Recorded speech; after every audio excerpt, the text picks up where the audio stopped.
I always knew that someday, after I finished high school, I'd go to Manila and to college. I had looked ahead to the grand adventure with eagerness, but when it finally came, my leaving Rosales filled me with a nameless dread and a great swelling unhappiness that clogged my chest. I could not be sure now. Maybe it was a proud, stubborn girl with many fixed ideas, and she even admonished me just because you have so much to give, does that mean all the things you give will be accepted? Right now, the Senate is the most privileged nursing home in the country.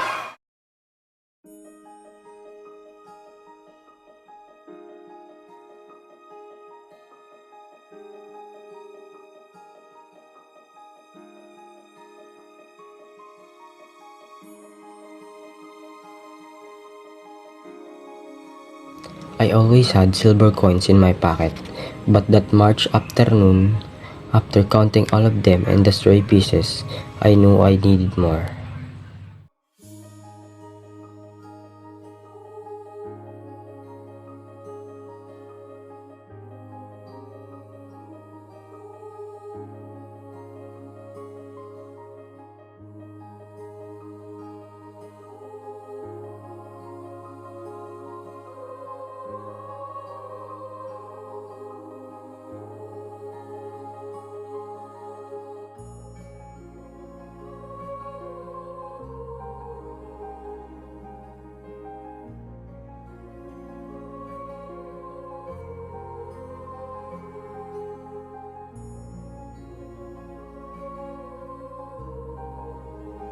I approached Father.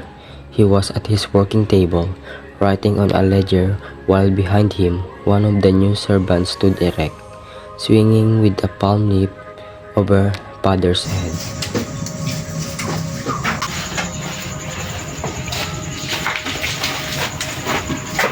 Father, Well, what is it?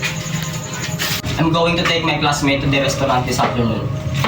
Sure, you can tell Booking to take off what you and your friends can eat from his rent this month. I also need money, Father. I'm going to buy.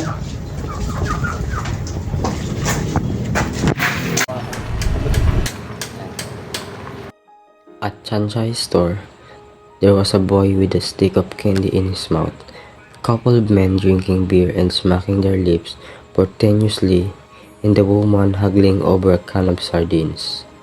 I went to the huge bales of clothes that slumped in one corner of the store, picked out the silk white cloth with glossy printed flowers. I asked Chanchai, who was perched on a stool smoking his long pipe, how much he asked for the material that I had picked for a gown.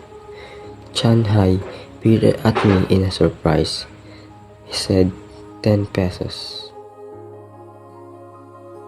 With the package, I hurried to Carmey. In the thickening of the dusk, the leaves of the acacias folded and the solemn, mellow chimes of the angelus echoed to the flat, naked stretches of the town. The women who had been sweeping their yards paused. Children reluctantly hurried to their homes, for the new town was wrapped with a dreamy stillness. Hey, Teresita. What are you doing here at this hour? For you, I hope you like it. I can't. But you need it, and I'm giving it to you. Is there anything wrong in giving one a gift? There are things that you just can't give away, such as you are doing now. I think it all started that evening when we were in the third year and Teresita recited a poem. It was during the graduation exercise, and she was the only junior in the program. I can't remember distinctly what the piece was about, except that was something that tugged my heart. She spoke of faith and love as she did. Look over there. Excuse ma'am, may I go home? Because my father doesn't want me to stay out very late. Are you going home alone? No, I walk with her, Mom. Oh sure, take care.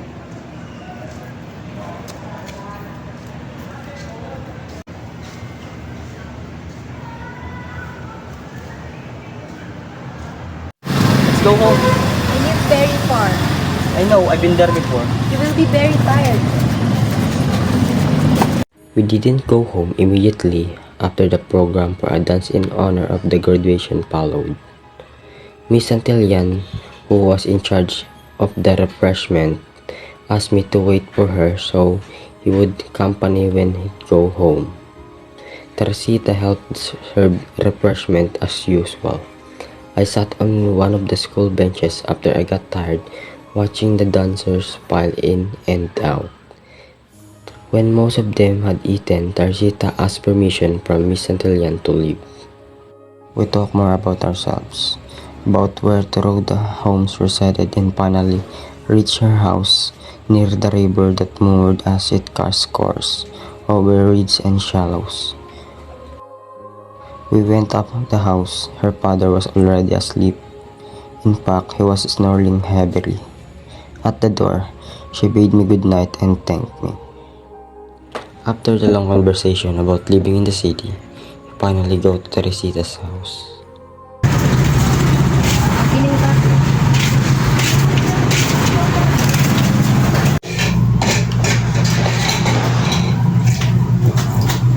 I'm leaving. I'm sorry. There's nothing to be sorry about. Yes, there are many things. Won't you go to school anymore? What course are you going to take? I'm not very sure. Please be a doctor. You can do it. You're so good. Don't cry to me when you are there. But I will. It will do no good. I will. I have to. And besides, I wouldn't able to answer your letters. Stamps cost. I'll send you.